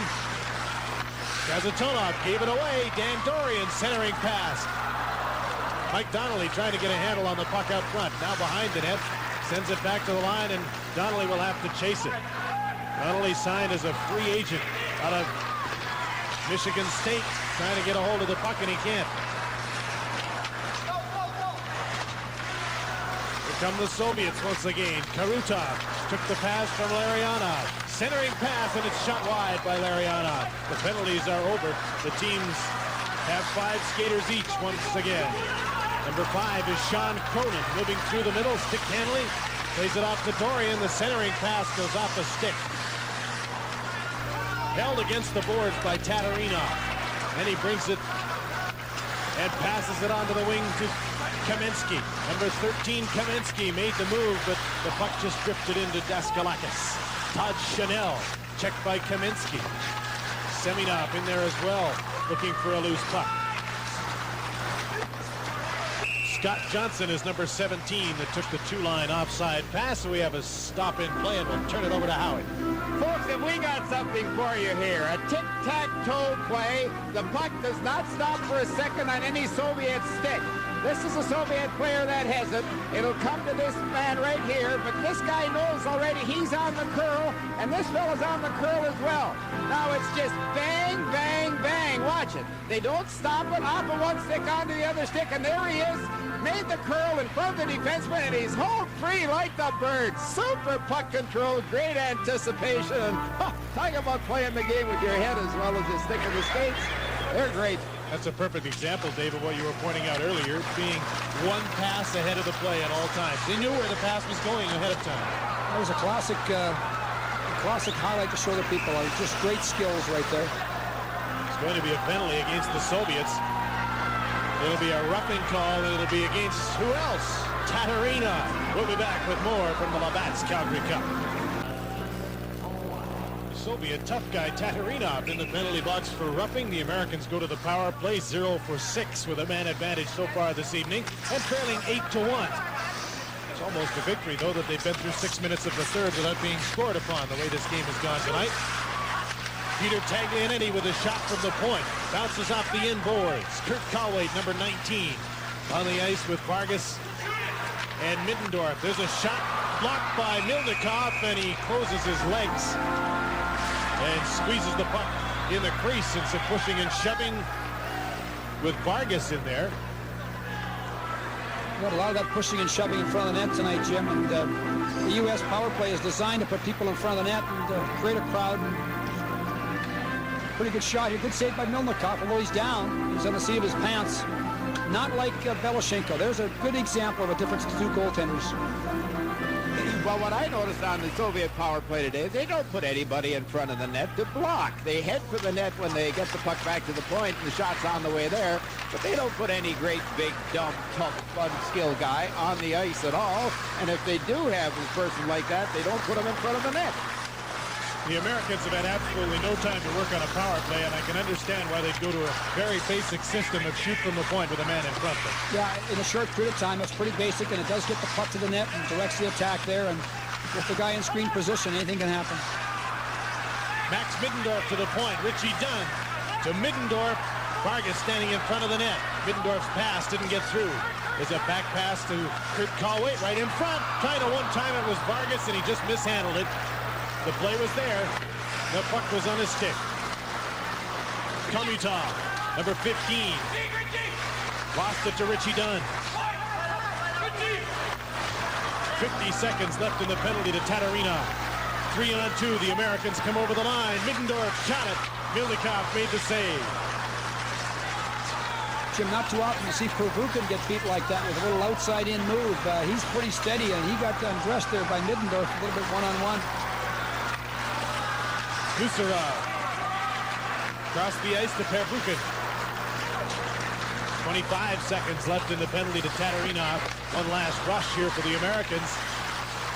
Dominique Campanelli, number 4, through center. Didn't wait long enough. Didn't skate up over the blue line, and it's a two-line offside pass. Brett Hull played in the BC Junior Hockey League with Penticton before he went off to the University of Minnesota Duluth, and you knew he was going to be quite a sniper when he scored 105 goals in 56 games in the BC Junior League, and then went on to score lots at UMD. He was a great scorer down at Duluth. You know, he got a great touch around the net. He's also got an excellent shot, and he's the kind of player in the small North American rink can be quite effective if he's got the right playmaker to play with him. We'll see him playing for the Calgary Flames without a doubt if he stays injury-free. Probably this season. I think he'll get a crack at it. Tatarinovich is out of the penalty box. Soviets back at full strength. There's a tip shot. Mylnikov got lucky. It was tipped and it bounced up and hit him. Now the Soviets moving out of their own zone. Prvukhin, as he goes on a line change, plays the puck to Nemchinov. And the Soviets never seem to hesitate at turning back instead of a North American player more often than not, I think, would dump the puck in when he gets to the blue line and doesn't see a play. They turn back and try it again. It's very true. They don't like to dump the puck in. They're possession-oriented, and they'll regroup sometimes rather than dump it in. And there's no question that gives them better puck possession. They rebuild, get speed, and they're great skilled athletes. They want the puck. Here they come again. Kamensky takes the shot, moves in front, and scores. Nice move, Jimmy. Faked the shot. The defenseman kind of overplayed to the middle low, and then he quickly stepped in front and stuffed it in. He's a great hockey player, Kamensky, great big guy, and certainly that line has played very well tonight. Here's the move. He passes outside. Kamensky's got it now. Fakes the shot. Defenseman stays in the middle. He reads that. Pulls it now to his backhand between the legs, and it's in the net. Saw he had the room. Semёnov will draw an assist at 9:51. Kamensky's second goal of this game and second goal of the series. And it's 9-1. The Soviets get their first goal of the third period. I suppose as we're continuing on the topic of turning back instead of dumping it in, there's some sound logic to that. Why give the puck to the other team when you can keep possession? Again, you know, in the larger rink, possession's an important thing. And Kamensky looking for his third, and he's going to draw a penalty, although he doesn't get the third goal of the night. good example, Jimmy, that long lead pass right from behind their net to Kamensky out in the middle seam between the two defensemen, and off he goes on a breakaway, and he's hauled down. But your point's right. The regrouping idea, keeping possession, is very popular on the big rink. He catches the seam here and outskates. Nice wall here. Just sheds that defenseman and almost stuffs it in. Richie Dunn gets the penalty. Hooking at 9:08. Richie's still smiling. That's a good sign. Richie said he had to think about it a little bit before he decided to come up here. He thought about leaving his team at this time of year, the Rochester Americans, but he said I, along with the rest of them, even though I'm 29 years old, wanted a chance to showcase my talents in a tournament of this caliber. It really helps this team, too, because he's got lots of experience, you know, Jim, and that really helps a great deal. Soviets on the power play, 4 for 5 with a man advantage tonight. The Americans do have a shorthanded goal. The only goal of the night came shorthanded from Mike Mersch. Homutov, number 15. Bykov, number 27. Semak is on the ice, number 18. There's the pass into the middle as they play it back and forth. Bykov to set up. Got by Starikov, and he'll have to chase it. 1 minute and 20 seconds left in the penalty to Richie Dunn. 10-10 to play third period from Calgary. 9-1 Soviets. Bykov to Homutov. Starikov from the point. On the other side, Stельнов is number 4. Semak, number 18.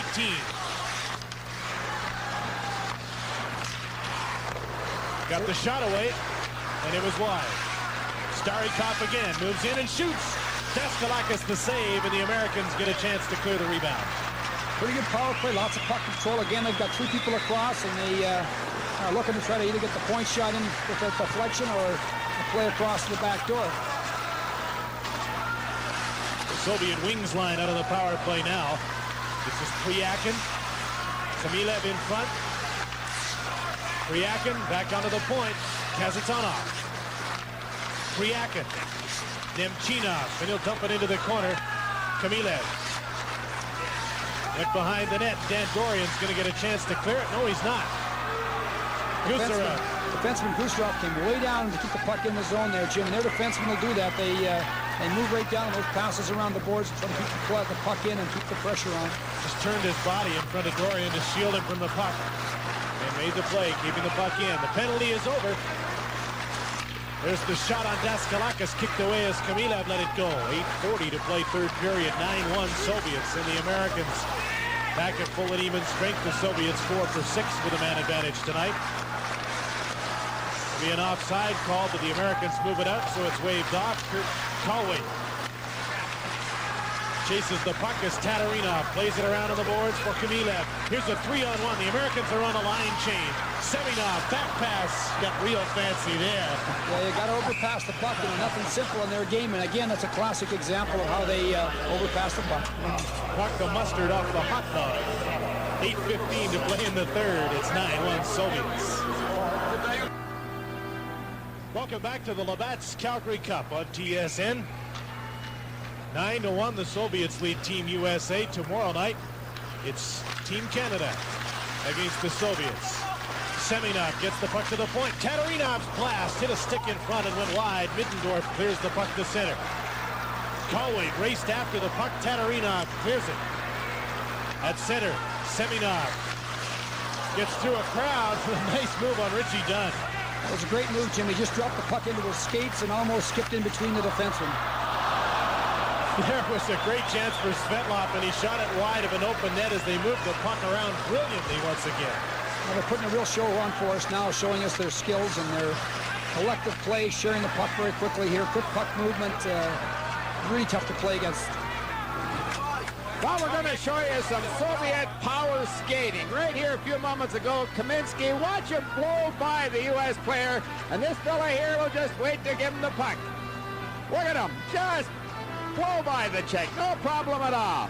Now, this stop it right here. Point in time here, Kamensky should never have anything but his forehand as he goes in here. This defenseman has to stop him from going to his backhand, but he doesn't. He just picks up the Soviet player who passed the puck, fades out of the picture, and Kamensky is allowed to go to his backhand, no trouble.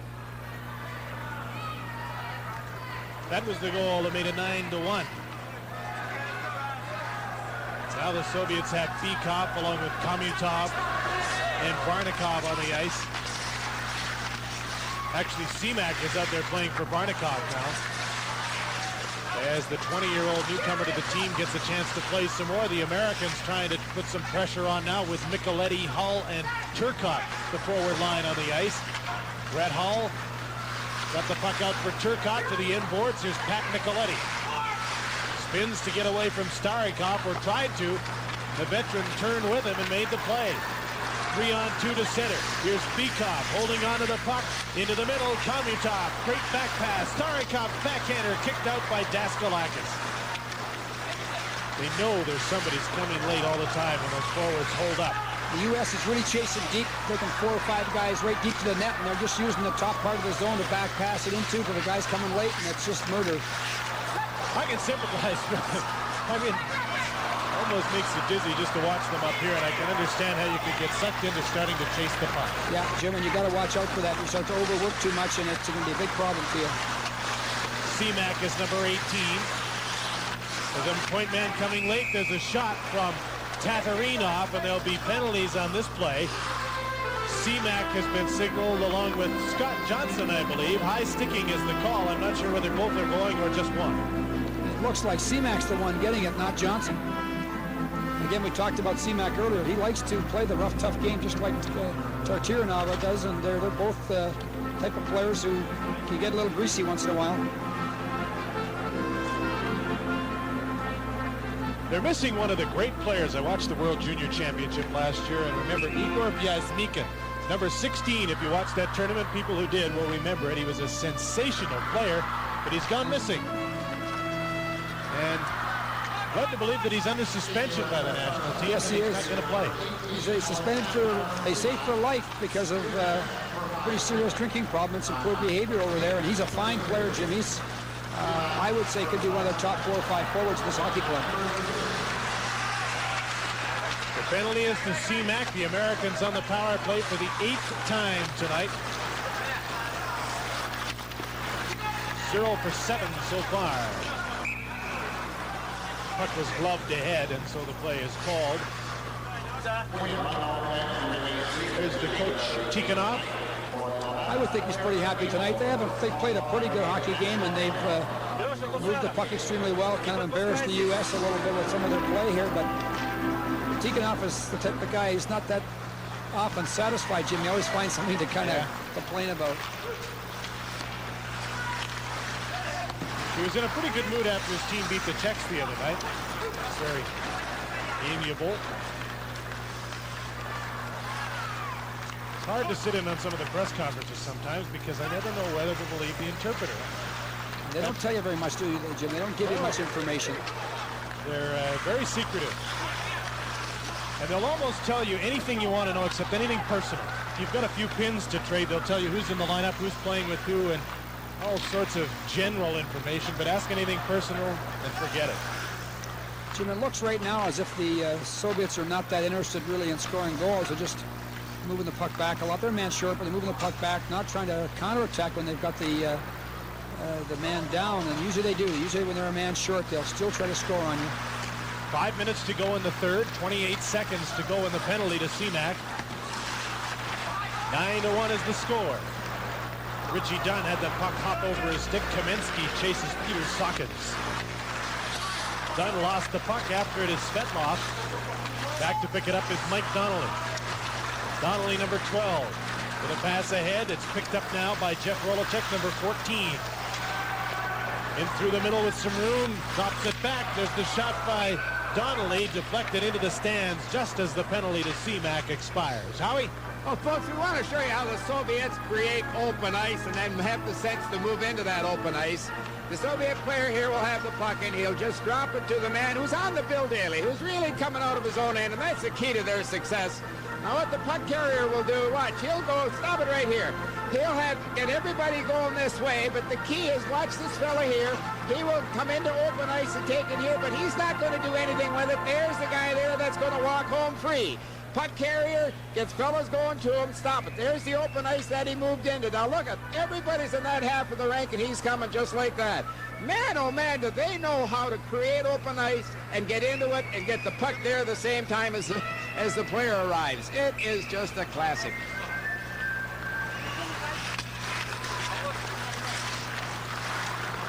This is Stельnov, number 4, moving the puck out to center for the Soviets. They lead 9-1. This game reaches its late stages. Khomutov almost hit the double figures, but he missed the net. Max Middendorf to Kurt Colway coming on the other side. Going for the net is Ernie Vargas. There's the pass to the late man, anticipated and cut off by Bykov, though. Vyacheslav Bykov for Semak, number 18, is getting a lot of ice time in the last half of this game. Bykov, Khomutov with a shot. They score! There's the 10th, and that one Cleon should have had. That wasn't a great shot. He just a wrist shot, and it kind of jammed him upstairs and then trickled through and went in. It's too bad because that's not a great goal to have scored upon you. Bykov gets the line, just drops it off. We overskate the loose puck here. The U.S. could have had a loose puck and had it out, but they didn't clear it, and it's in the net. 16 minutes and 7 seconds the time of this goal by Khomutov. It hits Daskalakis and just deflects in. Second goal of the series for Khomutov, his first in this game. Jim, it's really interesting on the attack now. The Soviets, they got the U.S. defense really intimidated. They're backing off the line quickly, and they'll take the puck wide and then cut up in front of the face of the defenseman. And that causes all kinds of problems because now as you cross the blue line, the puck's in the middle of the rink, and it causes a lot of problems. Don't blame you for looking a little glum, Craig. It's been a long night.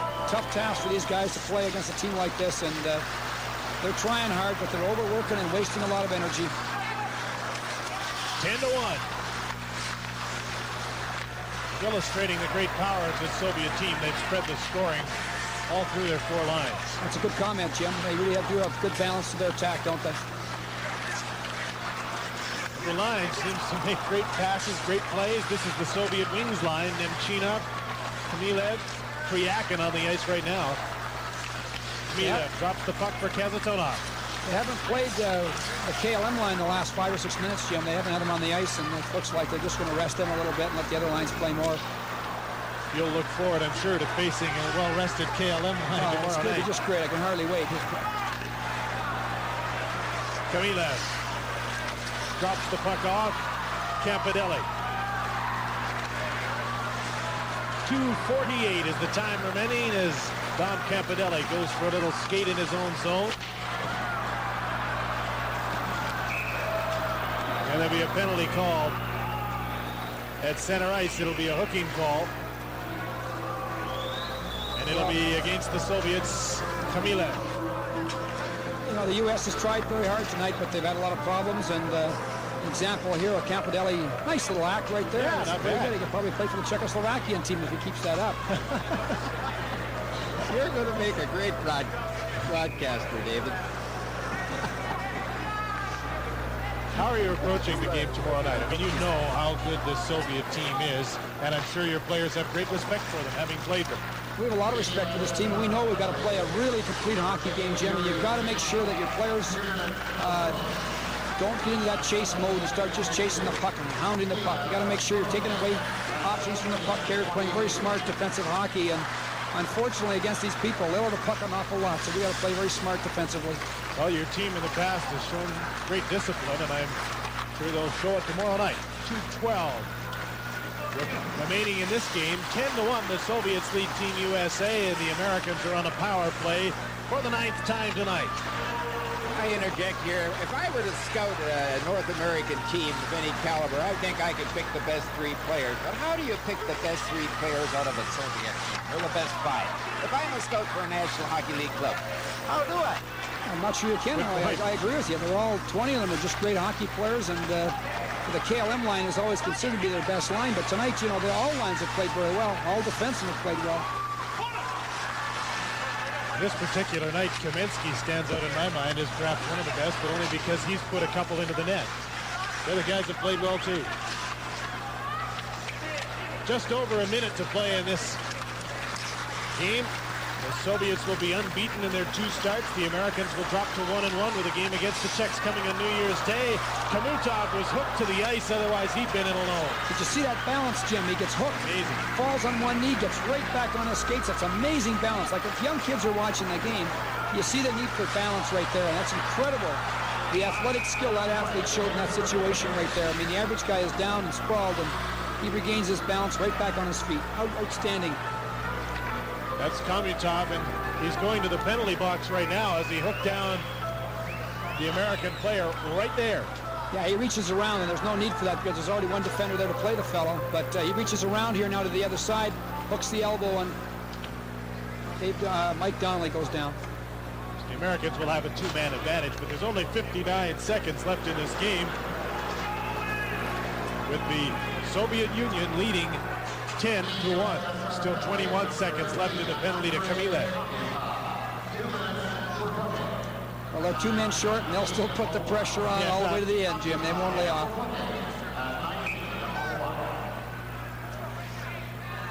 Bykov taking the face off. Well, and Nemchinov, rather, is thrown out. And Gusarov comes in to face off against Jeff Rolacek.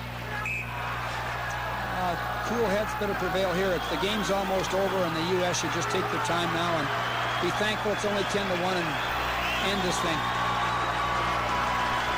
Mike Donnelly's going to go to the penalty box. Frustrating night.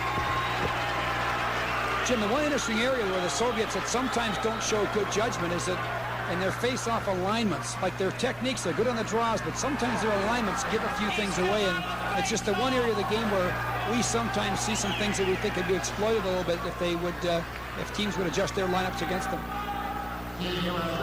Donnelly and Nemchinov. The penalty goes to Donnelly. Elementary at this point. Chris Chehaki holding the puck right out in front. Jeff Rolacek is stopped by Mylnikov. He's really only had to make a couple of saves in this game since he came in for Beloshakin in the 3rd period. Leon Daskalakis has been the guy dizzy at his end of the ice, watching his red sweaters come in at him. Less than 30 seconds to go in the game. Gusarov takes the shot off the side of the net. Nemchinov, number 21. Khmylev is out of the penalty box.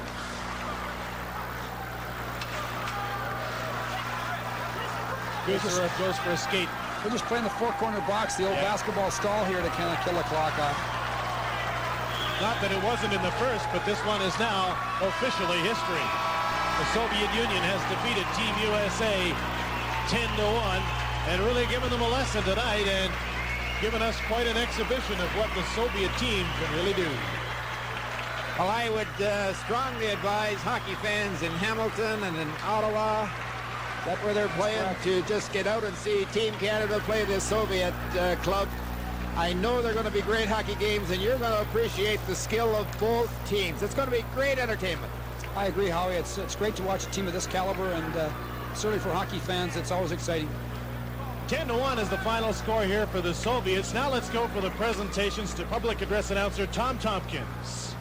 Ladies and gentlemen, here to make the Labatt's Players of the Game Awards presentation from Ice Hockey Program Coordinator from Labatt's Brewery of Canada, Mr. Doug Kelcher, and the Director of Hockey Canada, Mr. Bill Hay.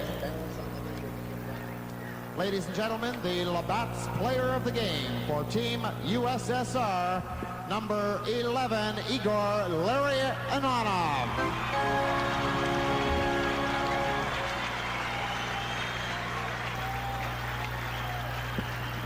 Not even there.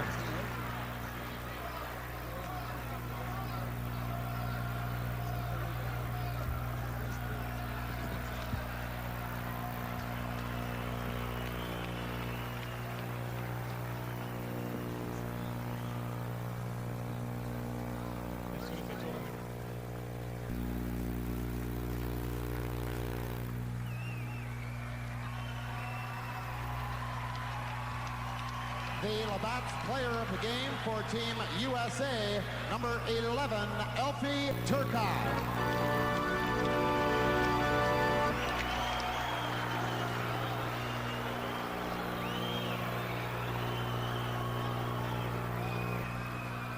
Ladies and gentlemen, would you please rise for the playing of the national anthem of tonight's winning team, Team USSR.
That concludes the ceremonies. We hope you enjoyed this hockey clinic put on tonight by the Soviet national team in a 10-1 win over the U.S.